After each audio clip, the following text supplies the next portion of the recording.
ঠিক করে হ্যাপি হ্যাঁ পাপারে কিটা কইছো তুমি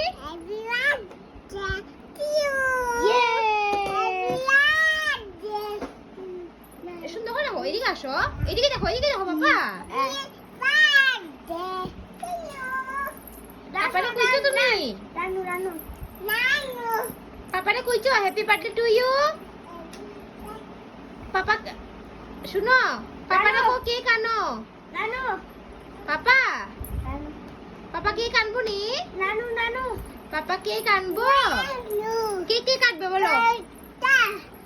কেক কাটবে কেক কাটবে তুমি কাটবা পাপার বার্থডে তুমি কেক কাটবা আর তোমার বার্থডের সময় ভাই কেক কাটবো ঠিক আছে হেয়ার বার্থডের সময় কইছে তুই কেক কাটবে এখন হেয়ার পাপার বার্থডে হেয়ার কেক কাটবো ঠিক আছে পাপা তো আজকে একটু বিজি আছে বাবা আজকে